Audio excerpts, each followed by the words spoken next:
की जय। श्री गोसाई जी परम दयाल की जय। श्याम सुंदर श्री यमुने महारानी की जय। काशी विश्वनाथ भगवान की जय। गौरा महारानी की जय। श्री गणेश जी महाराज की जय। सरस्वती मात की जय। खेड़ापति सरकार की जय। कुबेरेश्वर महादेव की जय। संत सद्गुरुदेव गौ माता की जय। चिंता संतान हंतारो यत्पदानुरेणवा सुयनं तनीजचार्यानं प्रणमामि मुहुर्मुहुः। यदनुगृतो जन्तुः सर्वदुःखातिगो भवेत् तमं सर्वदा वन्दे श्रीमद्वल्लभनन्दनम्। अज्ञानतिमिरागास ज्ञानजयशलाकया चक्षुरुन्मीलितेन तस्मै श्रीगुरवे नमः। नमामि हृदये शेषे लीलाचिरब्धिशयनं लक्ष्मीसहस्रलाम्भे सेव्यमानं कलानिधिं। चतुर्भीष्व त्रिभिस्तेव सृजायते योऽसो पंचधा हृदय ममः। बोल विश्वनाथ भगवान की जय।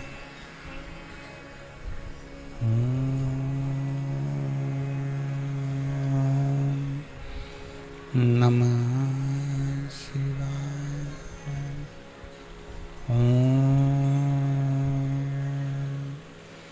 नमः शिवाय। नमः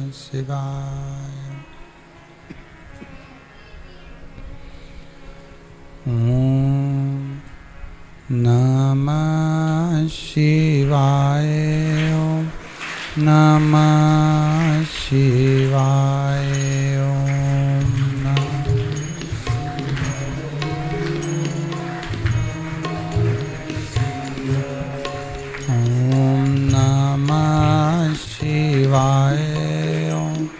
नमः शिवाय।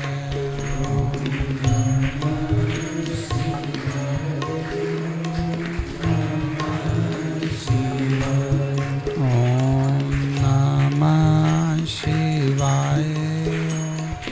नमः शिवाय।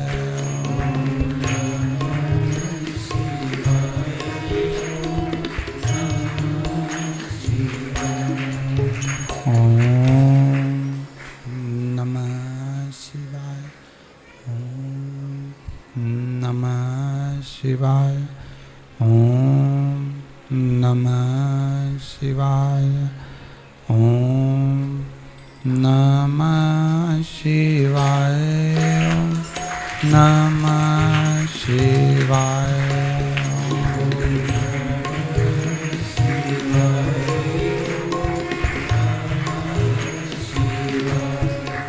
भोला नमः शिवाय। गोरा नमः शिवाय।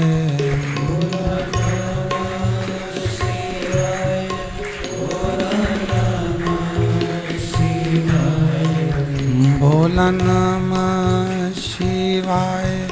गोरा नमः शिवाय।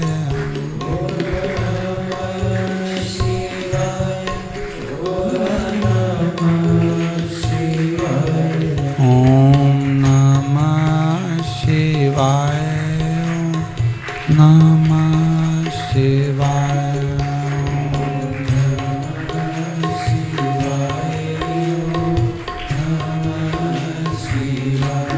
ओम नमः शिवाय।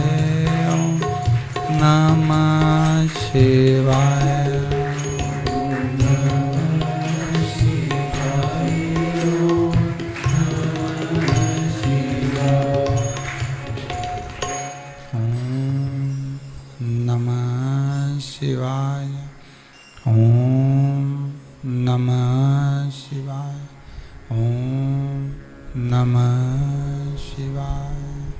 विश्वनाथ भगवान की जय। हर हर महादेव, हर हर महादेव, हर हर महादेव, हर।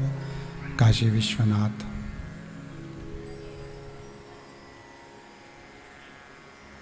ओगड़दानी त्रिकालदर्शी कैलाशी अविनाशी भगवान शिव, जिनकी पुनित पावन शिव महापुराण की कथा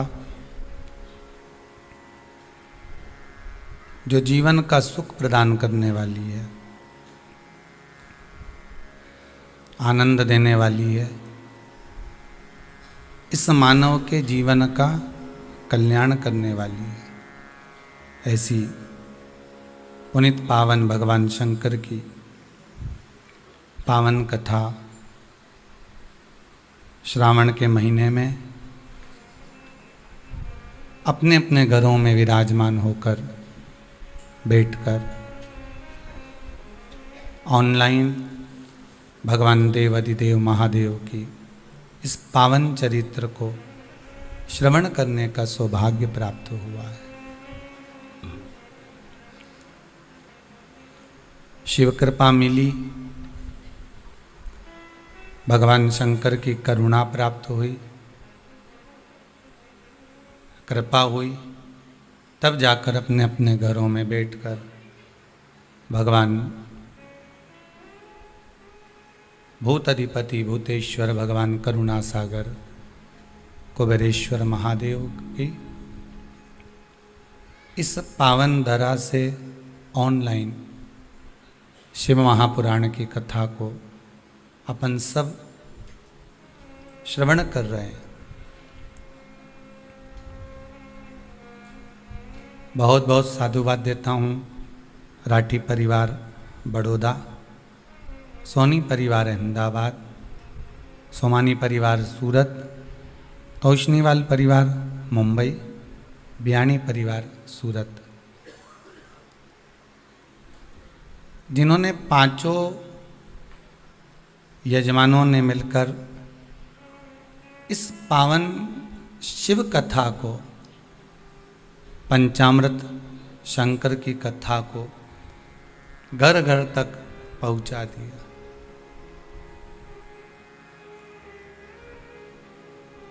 आज संपूर्ण विश्व शंकर की भक्ति में ऐसा डूबा हुआ है कि किसी भी रूप में जाकर शंकर को एक लोटा पानी, एक जल का पात्र अवश्य समर्पित कर रहा है। और सबसे ज़्यादा खुशी की बात तो यह है कि जिन शंकर के मंदिरों में ताले लगे मिलते थे, आज वो संपूर्ण विश्व के भले छोटा मंदिर हो चाहे बड़ा मंदिर हो, सबके दरवाजे खुल गए और लोग वहाँ अधिक से अधिक मात्रा में जाकर दर्शन कर रहे हैं।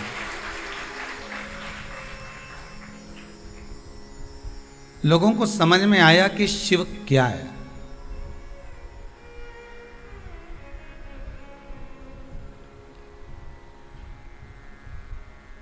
दुनिया के लोगों को यह ज्ञात होना चाहिए कि शंकर है क्या।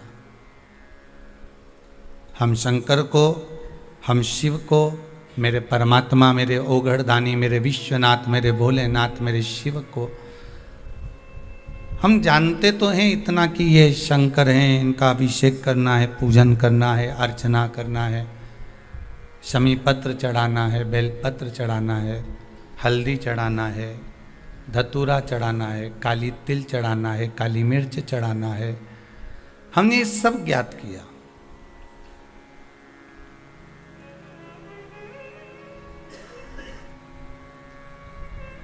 गेहूं के दाने, चने की दाल, मूंग के दाने, गन्ने का रस, फल का रस, नारियल का पानी शिव को समर्पित होता है। सबको मालूम था कि सब कुछ भगवान को चढ़ता है, पर यह ज्ञात नहीं हो पाता था कि इसके चढ़ाने से ये फल हमको अधिक मिलेगा।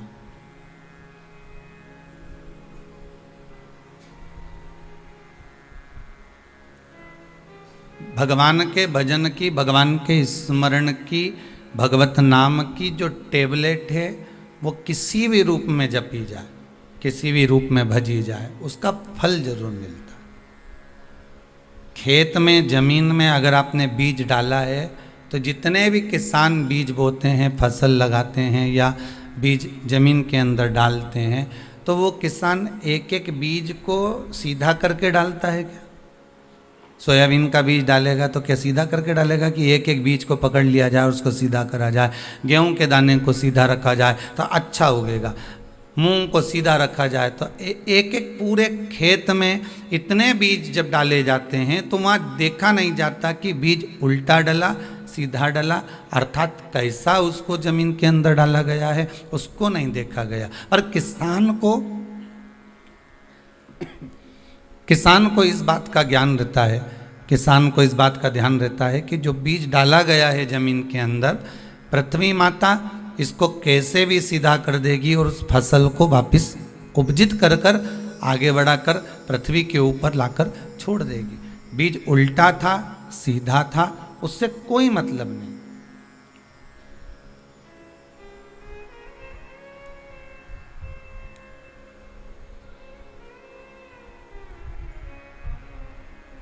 अच्छा, बीज अगर उल्टा डल गया तो जमीन के अंदर जाना चाहिए ना, जो पौधा लगेगा, जो फल लगेगा वो जमीन के अंदर जाए, पर जाएगा क्या? निकल कर कहाँ आना, ऊपर ही आना।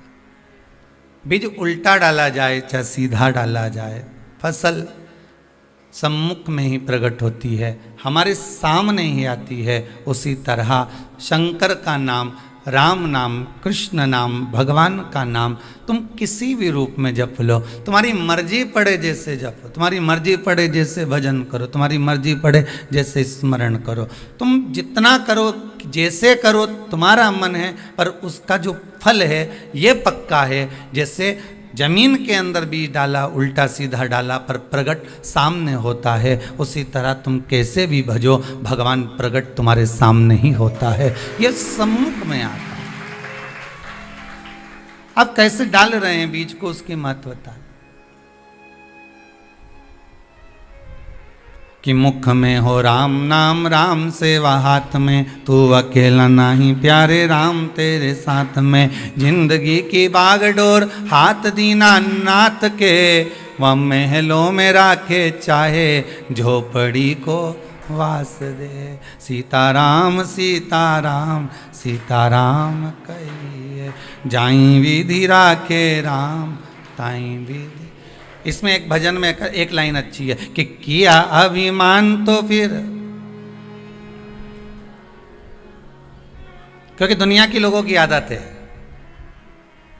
इधर झांके, उधर झांके, बाहर झांके, अंदर झांके, घर में भी काम करती करती 2 बार तो बाहर झांक के आ ही जाए। काम घर में कर रही है, मल्टी में रह रही है, पर जाके खाना बनाती बनाती भी झांक कर आ जाएगी थोड़ी देर में। अब भी आई और रोटी बस तवे से उतारी और बाहर जाकर झांक की आई। खिड़की से भी भोजन बनाती बनाती झांकती रहेगी। कोई काम करे तो 50 बार झांके, टीवी भी देख रही है तो 50 बार अखबार पढ़ती पढ़ती झांक ले, अखबार पढ़ती, मोबाइल चलाती चलाती भी झांक रही है। अच्छा, एक बात समझ में नहीं आई, ये सारी दुनिया में झांके पर अपने भीतर क्यों नहीं झांके रहे?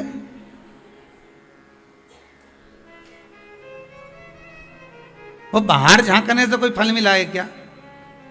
अभी तक किसी को बाहर झांकने से कुछ मिला हो तो जरूर बताना। इधर उधर झांकने से कुछ मिला क्या? नहीं। अपने भीतर अगर झांक लेता, अपने भीतर अगर एक बार झांक कर देख लेता, तो ये विश्वास मानो शिव महापुराण का, जब हम अपने अवगुण देख लेते हैं, हम अपने अवगुणों को निकालकर सामने प्रस्तुत कर देते हैं, तो ये पक्का है कि भगवान भी माफ कर देता है और कुछ अच्छा कर देता है। हमारे अवगुण हमारे सम्मुख में आ जाए।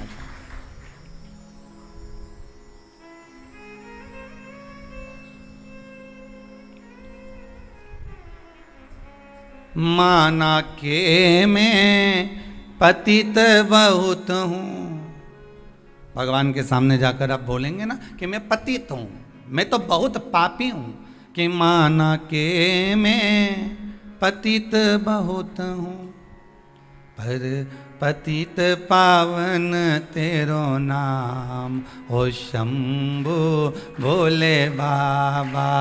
अरे पतित पावन तेरो नाम हो शंभु भोले बाबा।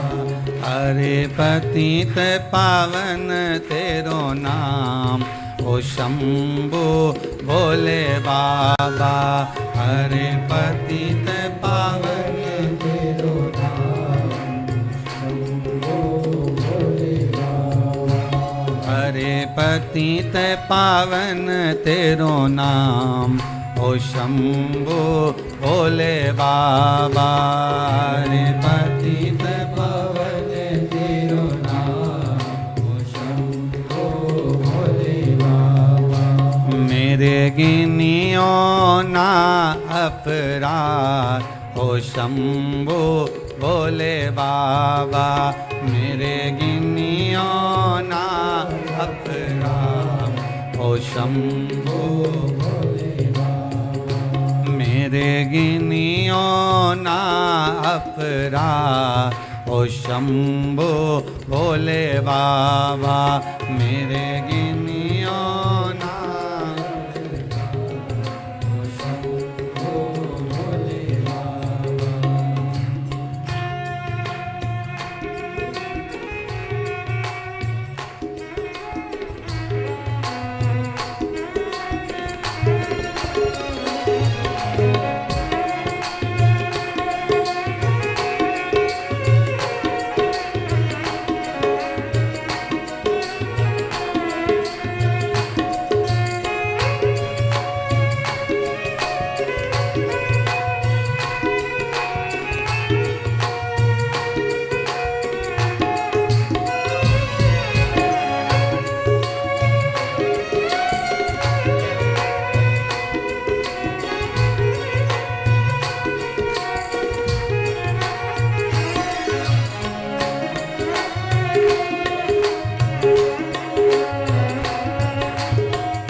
माना के मैं पतित बहुत हूँ। माना के मैं पतित बहुत हूँ। माना के मैं पतित बहुत हूँ। माना के मैं पतित बहुत हूँ। अरे पतित पावन तेरो नाम हो शंभु भोले बाबा।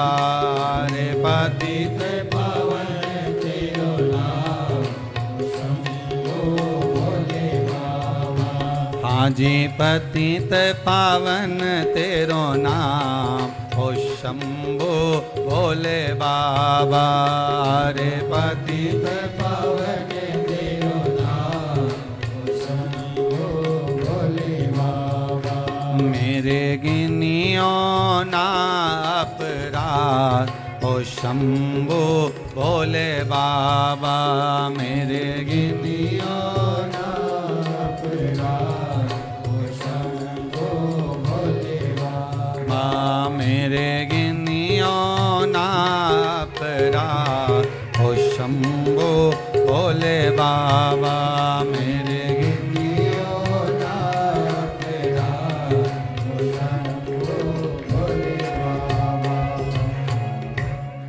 अपने भीतर भी कभी झांकने का प्रयास करिए कि कुछ कपट, कुछ छल, कुछ प्रपंच, कुछ बेईमानी हमारे भीतर जो है हम उसको तो झांकें।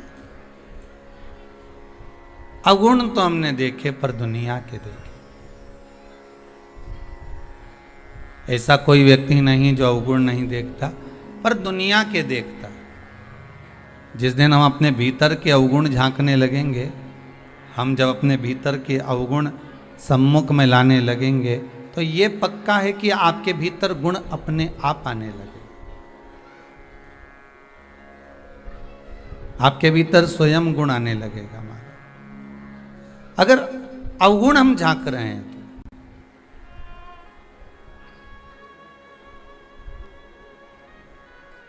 महाराज किसी ने बड़ा सुंदर कहा है, अगर नाथ देखोगे अवगुण हमारे तो फिर हम कैसे लगेंगे भव से किनारे। संपूर्ण मनुष्य का जो शरीर है, मानव की जो देह है, वह अवगुणों से तो भरी है। आज एकादशी है, 5 कर्मेंद्री, 5 ज्ञानेंद्री और 1 मन, ये 11 इंद्रियों को वश में करने का महीने भर में 2 बार एकादशी आती है, शुक्ल की, कृष्ण की। और दोनों एकादशी का एक ही बात कहती है कि आप अपनी इंद्रियों को वश में करिए, 5 कर्मेंद्री को, 5 ज्ञानेंद्री को और 1 मन को। और बहुत सुंदर बात की, अगर इन 10 इंद्रियों को वश में नहीं कर सकते, 5 कर्मेंद्री को भी वश में नहीं कर सकते, 5 ज्ञानेंद्री को भी वश में नहीं कर सकते, तो एक इंद्री बता दी, वो है मन। इस मन को थोड़ा सा साध लीजिए, भगवान के चरणों में ले जाकर छोड़ दीजिए, भगवान उस इंद्री को साधेगा तो बाकी की जो इंद्रियां हैं वो अपने आप संवर जाएगी, अपने आप। एक इंद्री अपने मन की।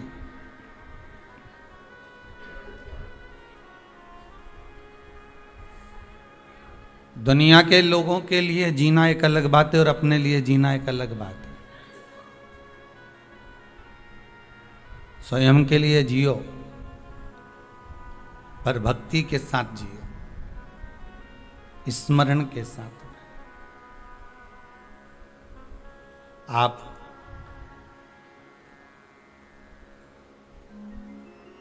सबसे पहले दुनिया के लोगों को यही बात अड़ जाती है कि लोग क्या कहेंगे अगर मैंने मंदिर जाऊंगा, तिलक लगाऊंगा, चंदन लगाऊंगा, रुद्राक्ष की माला पहनूंगा, लोग क्या कहेंगे।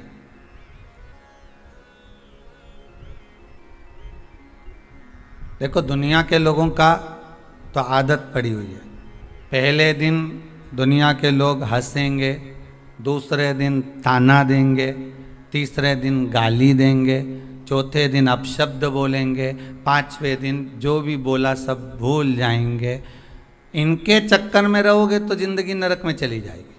अपने को फिर निवेदन है, किसी के चक्कर में नहीं पड़ना, अपने को पड़ना महादेव के चक्कर में।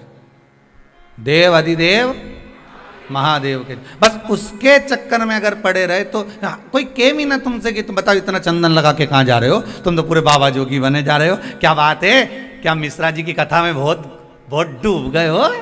तो दुनिया के लोग तो खूब ताना देगा रे।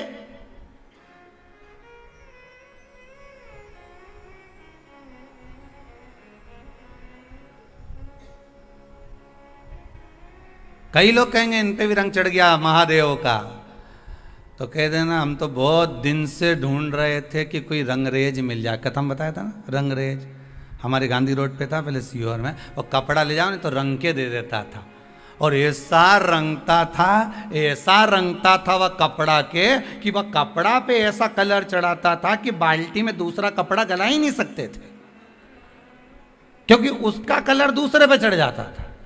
बस अगर तुमसे कहनी कि बताओ कहाँ का रंग चढ़ गया, तो कहते ना वो देवाधिदेव महादेव का चढ़ा है। ऐसा कपड़ा रंगा, ऐसा रंगा, वो एक की रंग में ऐसा रंगाया कि पूरा विश्व उसी रंग में देव अधिदेव महादेव के रंग गया। बस शंकर के रंग में एक बार जो रंग गया उसने 50 को रंगा दिया। बस यही क्रम है हमारा, 50।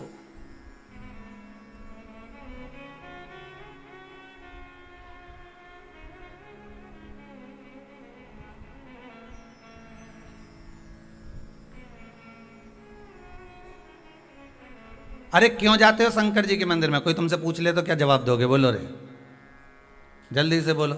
जितने आस्था के सामने बैठे हो, कथा सुन रहे हो, फेसबुक यूट्यूब पर श्रवण कर रहे हो, जितने भी कथा का रसपान कर रहे हैं, दिल से बोलो। अगर कोई तुमसे पूछ ले मंदिर काय के लिए जाते हो तो क्या जवाब दोगे। अरे महाराज भगवान की पूजन करने जाते हैं, दिया लगाने जाते हैं, आरती करने जाते हैं, भगवान को दोक लगाने जाते हैं, भगवान को प्रणाम करने जाते हैं, भगवान को नमन करने जाते हैं। अच्छा, पर शिव पुराण तो कहती है कि मंदिर क्यों जाया जाता है, किस लिए जाते हैं? तो कहा मंदिर केवल भगवान को तुम नमन करने नहीं जा रहे हो, भगवान को प्रणाम करने नहीं जा रहे। प्रणाम तो तुम घर के मंदिर में भी कर लेते हो, बोलो तो सही है कि गलत है? घर के मंदिर में भी नमन कर लेते हो, फिर मंदिर क्यों जा रहे हो?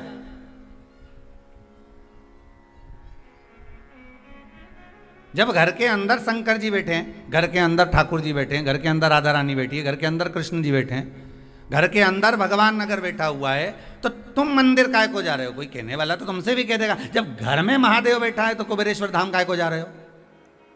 कोई कहने वाला कहेगा फिर उज्जैनी काय को, महाकाल काय को, विश्वनाथ काय को, वृंदावन काय को, मथुरा काय को, अयोध्या काय को? दुनिया के लोग कहने वाले तो तुमसे कोई भी प्रश्न कर देगा कि जब घर में भगवान बैठा हुआ है तो यहां जाने की जरूरत क्या है? क्या जरूरत है?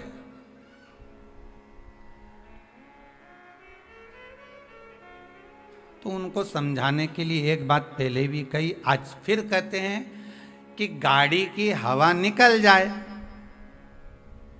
तो तुम किसी से पूछो कि भैया हमारी गाड़ी की हवा निकल गई है। अच्छा, तो फिर हवा कहाँ मिलेगी? तो पास में खड़ा हुआ व्यक्ति कहेगा हवा ही तो है, चारों तरफ हवा।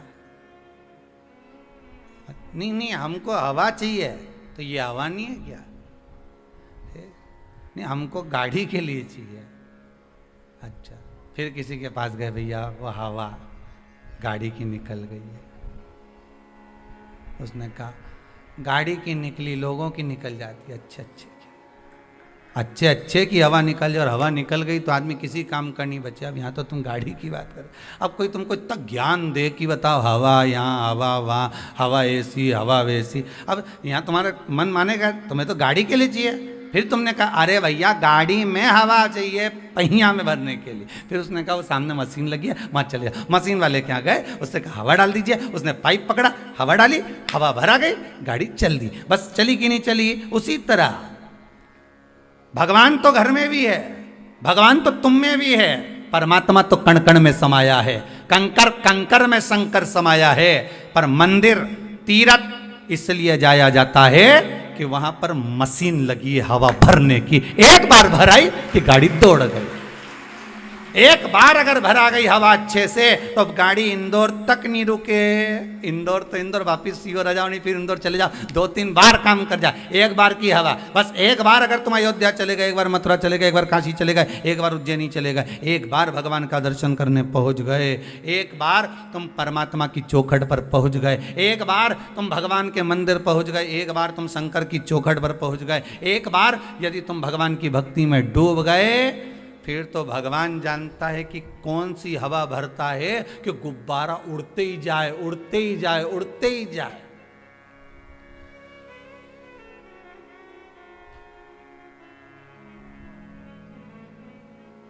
पतंग उड़े आकाश माने डोर थारा हाथ मां, ओ शंभो मारी पतंग ऊंची राखना, भोले बाबा मारी पतंग ऊंची राख। भगवान फिर कितना ऊंचा उड़ा रहा है ये उसके हाथ में।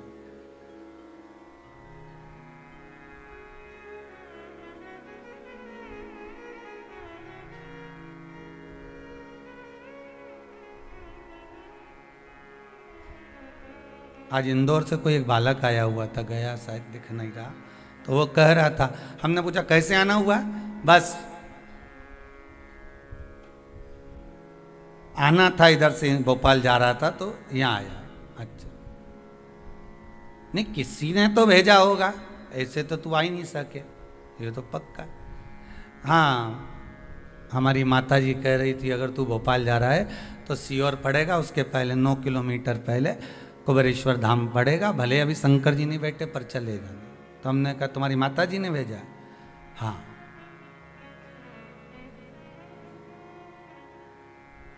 किस काम के लिए जा रहे थे? डॉक्टर को दिखाने जा रहे हैं भोपाल। अच्छा, उनसे समय लिया हुआ है, तो फिर यहाँ काहे को आ गए? बस हमने कहा एक बार यहाँ से मिलते हुए चले जाए। तो फिर डॉक्टर का समय कितनी बजे का है? तो क्यों, उन्होंने समय दिया था 11:30 बजे का। हमने कहा 11 तो यहीं बज रही, आधा घंटा में कहीं भोपाल पहुँचेगा रे दादा? तो पक्का बेरू है। और यहाँ आधा घंटा में कोई भोपाल पहुँचे तो, और भोपाल भी जाए तो डॉक्टर के दरवाजे तक तो पहुँचेगा, कैसे चले जाएगा? अरे गुरुजी क्या बताएं, माताजी ने तो कहा था, और हम सोचे थे कि आती समय जाएंगे कुबेरेश्वर धाम। फिर बात ये हो गई कि डॉक्टर साहब के यहाँ से फ़ोन आया कि डॉक्टर साहब के यहाँ कोई मेहमान आए, और मेहमान आए तो वो 1.5 घंटे 2 घंटे बाद मिलेंगे। तो हमने सोचा पहले कुबेरेश्वर धाम ही हो जाए। हमने कहा अब तेरी माताजी ने नहीं भेजा, अब तुझी माताजी ने नहीं भेजा है, अब भेजा किसने? मैग्नेट है, चुंबक खींच लेती है।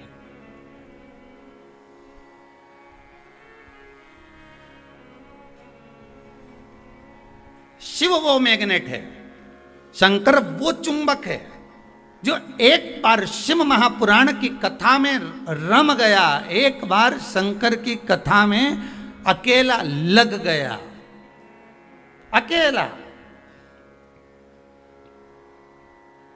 उसने एक बार चुंबक से लगवा दिया, फिर ना जाने कितने लोग उससे लग गए, उससे चिपक एक बार। दुनिया क्या कहे हमें उससे मतलब नहीं होना चाहिए। बस इतना याद रखो कि मेरा देव अधिदेव महादेव कैसे रहे। दुनिया के लोग कहेंगे चंदन लगा लिया, दुनिया के लोग कहेंगे बताओ त्रिपुंड लगा लिया, दुनिया के लोग कहेंगे कहाँ अंधविश्वास में पड़े हो, कोई कथा भागवत सत्संग स्मरण से कुछ होता है क्या? क्यों नहीं होता?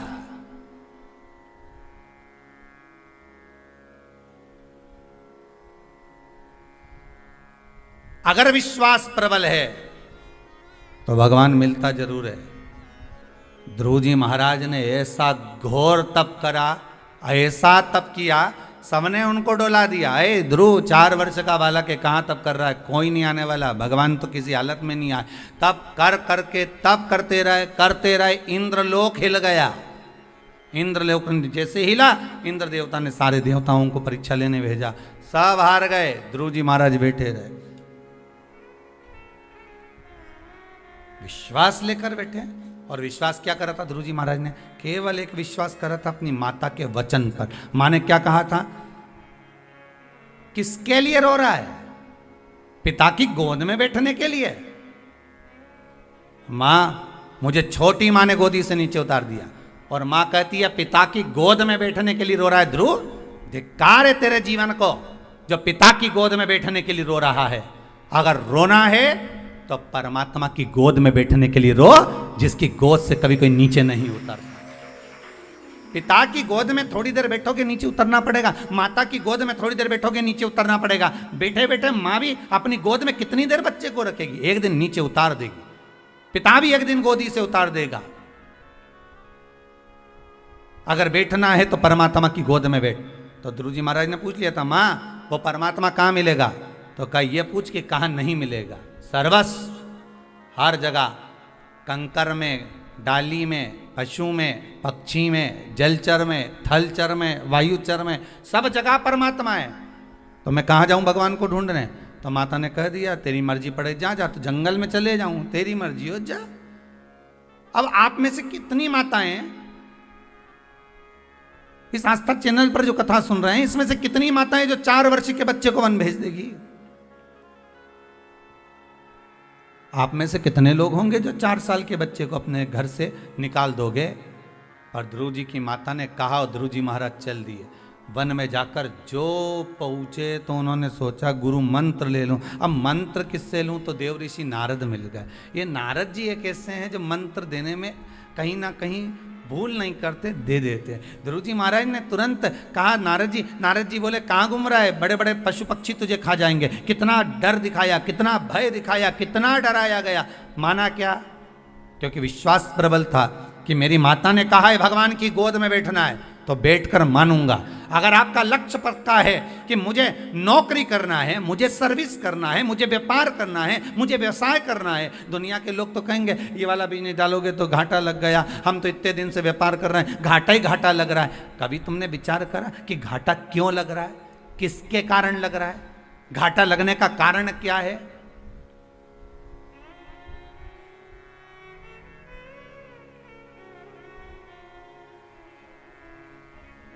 क्यों कर्जे में डूबते जा रहे हो, क्यों घाटे में जा रहे हो?